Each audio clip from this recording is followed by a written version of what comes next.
जय श्री कृष्ण। आज हम चर्चा कर रहे हैं सनातन शिक्षा एवं संस्कार। आज के इस दौर में सनातन को लेकर के लोगों में अनेक प्रकार की भ्रांतियां फैलाने का लोग प्रयत्न कर रहे हैं। सनातन धर्म क्या है? सनातन परंपरा क्या है? सनातन संस्कार क्या हैं?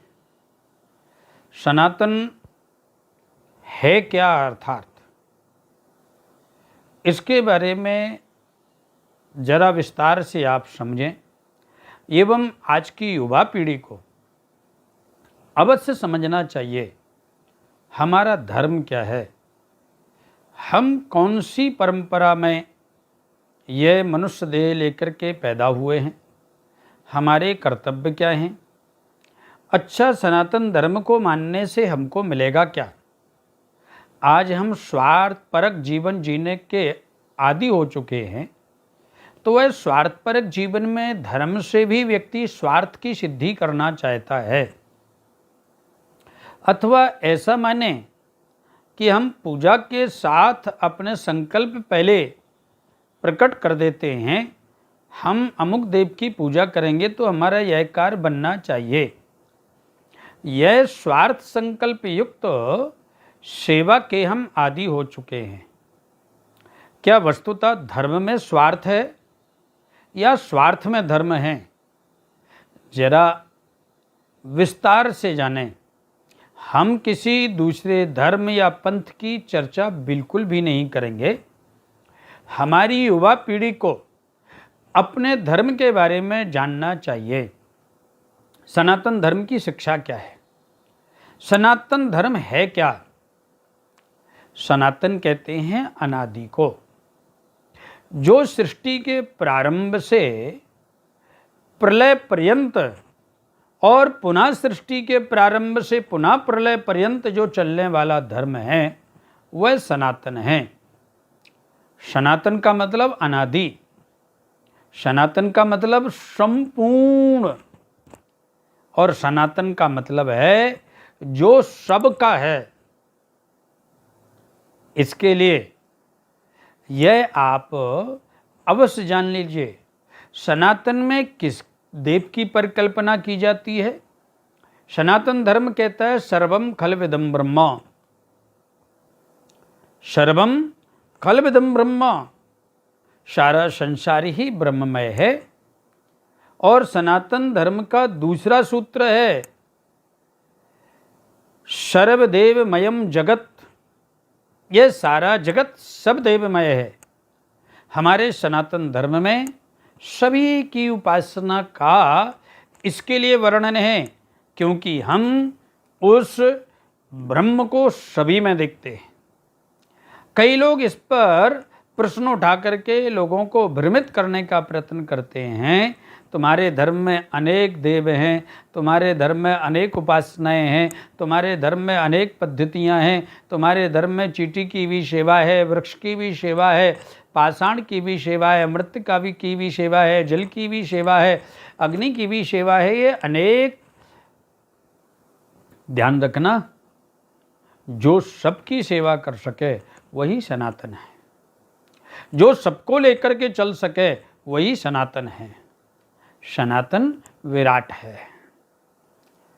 आपने बैती कलकल निनादिनी माँ भागीरथी को देखा होगा, जो सदैव कलकल निनाद करते हुए प्रवाहित होती है। अब उसमें नदियां भी मिलती हैं, नाले भी मिलते हैं, वो आनंद पूर्वक प्रवाहित होते हुए समुद्र में मिल जाती है।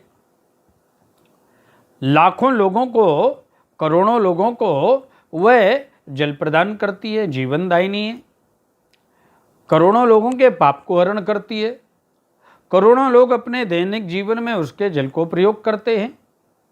माँ गंगा कभी किसी से संतुष्ट या असंतुष्ट दोनों ही नहीं हुई। पापी गया स्नान किया, उसको भी मना नहीं किया, और पुण्यात्मा गया स्नान किया तो उसको भी उसने मना नहीं किया। सबको लेकर के चलने वाली है, ऐसी परिकल्पना है सनातन की। लेकिन ध्यान रखना, इसका मतलब ये नहीं है कि हमारे ऊपर कोई कीचड़ फेंकता रहे। अस्तु, एक चीज आप ध्यान रखिए, छोटे बालकों के लिए सर्वप्रथम आवश्यक है प्रणाम कराने की पद्धति को सिखाना। सनातन धर्म में सर्वप्रथम है नमन और दूसरा है मनन। नमन करेंगे तो हमारे जीवन में सब प्रकार के सद्गुणों का प्रवेश होता चला जाएगा और मनन करेंगे तो सभी प्रकार की शिक्षा हमारे अंदर प्रवेश करती चली जाएगी। शास्त्रों में सर्वप्रथम कहा गया है मातृदेवो भव, पितृदेवो भव, आचार्य देवो भव। सबसे पहले सनातन धर्म में माँ की महानता का दिव्य वर्णन किया है। छोटे बालकों को चाहिए माता पिता का अभिवादन करना सीखें और इसके लिए ही भागवत में ध्रुव चरित्र का इतना बड़ा विस्तार से सुखदेव मुनि ने राजन परीक्षित को श्रवण कराया। इसके लिए ही सनत कुमारों की कथा का बहुत बड़ा विस्तार है। इसके लिए ही प्रहलाद चरित्र का बहुत बड़ा विस्तार है। मातृ सेवा से हमको क्या प्राप्त होता है? दूसरा है पितृदेवो भव। पिता कौन है? सर्वप्रथम तो परमात्मा ही जगत पिता है। दूसरा सूर्य को भी पिता बोला गया है। तीसरा कुल परंपरा के अनुसार जिसने देह को प्रदान किया वह आपका पिता है, पितृदेवो भव। उसके बाद में आचार्य देवो भव, जो आचरण सिखाता है, जो शिक्षा प्रदान करता है, जो आपको ये जीवन की दिव्यता में परिणत कर देता है।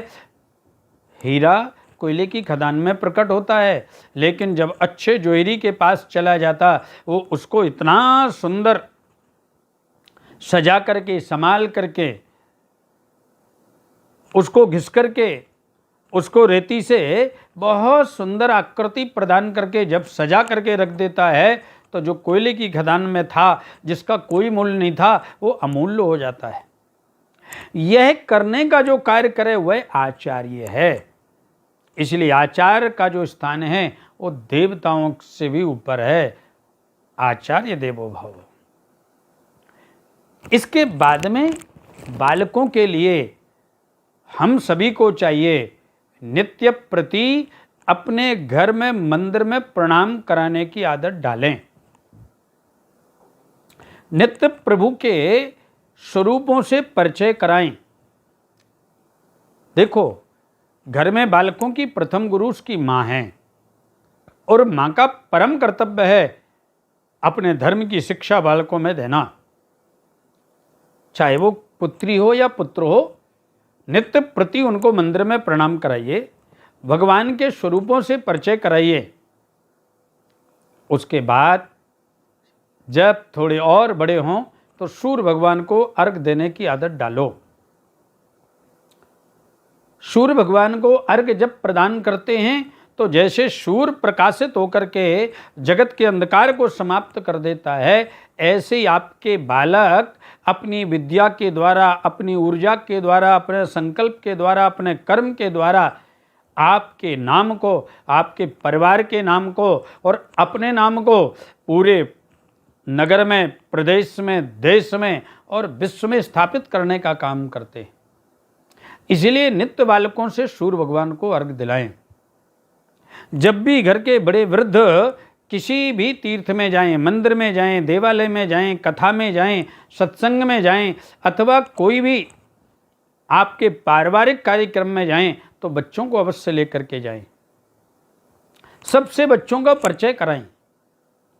इससे बच्चों की बौद्धिकता का विकास होता है, बच्चों के संस्कारों का विकास होता है, बच्चों के संबंधों का विकास होता है तथा उनको पता चलता है कि ये सब हमारे हैं। जो उनके अंदर एक अकेलापन, जो उनके अंदर एक कमजोरी अथवा जो मोबाइल के प्रति या फिर आज की आधुनिकता के प्रति आकर्षण है। जब आप उनको समाज में, समारोह में, सत्संग में अथवा किसी भी देवालय में, तीर्थ में लेकर के जाएंगे तो उनको आपकी विशालता का पता चलेगा, उनका परिचय होगा आपकी सभ्यता से, आपकी संस्कृति से, आपके संस्कारों से। तो आपको चाहिए कि आप बालकों को जब भी आप मंदिर जाते हैं अवश्य लेकर के जाएं। हर 8 दिन में 1 दिन बालकों को गौशाला लेकर के जाएं। स्वयं गायों की सेवा करें और बच्चों को भी गाय के महत्व के बारे में परिचय कराएं। अपरिचित व्यक्ति से व्यक्ति प्रेम से मिल पाता है क्या? नहीं ना। तो जब तक आप उसके महत्व से बालकों को परिचय नहीं कराएंगे तो वो कैसे गाय की सेवा कर पाएंगे, कैसे माँ की सेवा कर पाएंगे, कैसे आपकी भारत माँ की सेवा कर पाएंगे? ना तो वो देश के ही काम आएंगे, ना वो समाज के ही काम आएंगे, ना वो माँ के ही काम आएंगे और ना ही आपके नाम की वृद्धि कर पाएंगे। इसके लिए आप उनको परिचय कराइए। उसके बाद बैठ करके जब भी समय मिलता है, जब आपको लगे कि आप फ्री हैं और आपके बालक आधुनिक संसाधनों में बहुत ज़्यादा व्यस्त हैं, तब उनको वहाँ से हटाने के लिए आप कोई ना कोई कथा श्रवण कराइए, स्वयं कथा सुनाइए, अपने पूर्वजों के बारे में बताइए, अपनी कुल परंपरा के बारे में बताइए, अपने पितरों के बारे में चर्चा करिए, अपने इष्ट देव, अपने गुरु, अपने पुरोहित, अपने पूर्वज, अपनी सभ्यता, अपने संस्कारों के बारे में आप स्वयं परिचय कराइए। और मैंने देखा है आज की छोटी कन्याओं के जो संस्कार होते थे, कर्णछेदन संस्कार, विद्यारंभ संस्कार, जब जब मुंडन होता है ना, उस समय भी मुहूर्त देख करके कराया जाता है। ये धीरे धीरे करके लुप्त होने प्रारंभ हो गया है। कर्णछेदन बहुत कम देखने को मिल रहा है। ये बालिकाओं में आपने ही कमी पैदा की है। आप उनके बारे में उनसे परिचय कराएं। कर्णछेदन का महत्व क्या है, नासिका में छिद्र का महत्व क्या है। ये माताएं कंगन पहनती हैं, बिंदी लगाती हैं, पैरों में पायजेब पहनती, इसका महत्व क्या है, आप उनसे परिचय कराएं। वस्त्रों का भी बहुत बड़ा महत्व है। ज्योतिष शास्त्र में कहा गया, जब व्यक्ति सिर पर वस्त्र धारण करके चलता है तो राहु और शनि जैसे पापक ग्रह उसका कुछ बिगाड़ नहीं पाते। इसके लिए जितने राजे महाराजे आपने देखे होंगे सब मुकुट धारण करते हैं। जितने भगवान के स्वरूप आपने देखे होंगे सब मुकुट धारण करते हैं। जितने परिवार के बड़े बुजुर्ग होते हैं सब पगड़ी पहनते हैं और जितनी माताएं होती हैं सब सिर पर पल्लू ढकती हैं। आधुनिकता की कहीं पर कोई मनाही नहीं है, परंतु संस्कार भी नहीं छोड़ना है। आज हम चर्चा कर रहे हैं, इसके बाद में फिर बालकों को नित्य पूजा से जोड़ने का प्रयत्न करें। सबसे पहले ओंकार के मंत्र का जाप कराएं। ओम एक ऐसा मंत्र है जो व्यक्ति के पूरे शरीर के अंदर एक वाइब्रेशन उत्पन्न करता है, जिससे उसके सेल मजबूत होते हैं, उसकी अस्थियां, उसके जितने भी छोटी छोटी नसें हैं, नाड़ियां हैं, जितने भी ब्रेन के सेल हैं सब स्ट्रांग होते हैं, रक्त कण शुद्ध होते हैं, बुद्धि का विकास होता है। ओम का जाप करने की आदत डालें। ओम। उसके बाद और बड़ा होने पर भगवान भोलेनाथ के पंचाक्षर का जाप कराना प्रारंभ करें। ओम नमः शिवाय। जब इस पर वो लीन हो जाता है, थोड़ी सी पूजा करने लगता है, उसके बाद में एक बात और मैं कहूँ, आप पूजा कर रहे हो, अगर आपका बालक आकर के बैठ जाए और थोड़ा कुछ बिगाड़ भी दे तो भगवान कभी नाराज होने वाला नहीं है, आपका देव कभी नाराज होने वाला नहीं है। बालक स्वयं भगवान का स्वरूप है इसके लिए आप बालकों को पूजा में प्रवेश करने से मना मत करिए और उनको बैठा लिए और उनको जोड़िए। उसके बाद में गायत्री मंत्र याद कराएं। और गायत्री तो वेद जननी है, मानो विद्या की माँ सरस्वती है तो बुद्धि की माँ गायत्री है। और विद्या और बुद्धि में दो बहुत अंतर हैं, जो कि मैं आपको अगले एपिसोड में चर्चा करूंगा। गायत्री मंत्र याद कराएं। गायत्री मंत्र के अंदर एक विशाल ऊर्जा है, एनर्जी का परम स्रोत है गायत्री। यह त्रिगुणातीत है। गायत्री में तीनों लोक, संपूर्ण ब्रह्मांड के अंदर जो विशालता है, जो एनर्जी है, वह व्यक्ति के अंदर प्रवेश कर जाती है। इसके लिए हर जाति वाले के लिए, हर वर्ण वाले के लिए गायत्री पढ़ने का विधान है। आप गायत्री का जाप करें। बालकों को गायत्री अवश्य सिखाएं। फिर गणेश जी का मंत्र है ओम गंगणपतये नमः। भगवान नारायण का मंत्र है ओम नमो भगवते वासुदेवाय नमः। दुर्गा जी का मंत्र है ओम ऐं ह्रीं क्लीं चामुंडाय विच्चे। ये धीरे धीरे करके आप उसकी आदत में डालिए। फिर आप प्रयत्न करिए, जब वह विद्यालय जाता है तो गणेश जी को दूर्वा चढ़ा के जाए और शिव जी पर जल चढ़ा के जाए। यह जब आदत में आने लग जाएगा तो उसकी आप अपने धर्म के प्रति जागृति रहेगी, अपने धर्म के प्रति उसका प्रेम प्रकट हो जाएगा, उसका धर्म से विशेष संबंध होने लग जाएगा। और धार्यते इति धर्मा, जो धारण किया जाए वो धर्म है। इसलिए आप ध्यान रखना, हमको स्वयं इस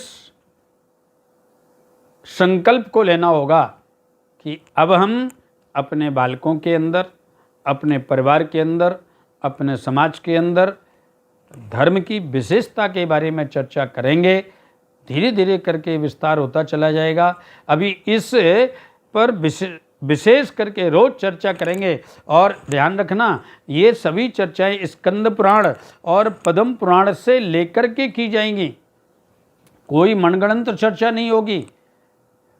आपको अवश्य सनातन भक्ति पथ चैनल से जुड़ करके श्रवण करना है और ज़्यादा से ज़्यादा शेयर करें, जिसके कारण आपकी समाज, आपके बच्चे, आपका परिवार, आपका मित्र, आपके रिश्तेदार इस जानकारी से निश्चित ही विज्ञ हों और अपने बालकों के अंदर यह सनातन धर्म की शिक्षा को अवश्य पहुंचाएं। जय श्री कृष्ण, जय श्री राधे।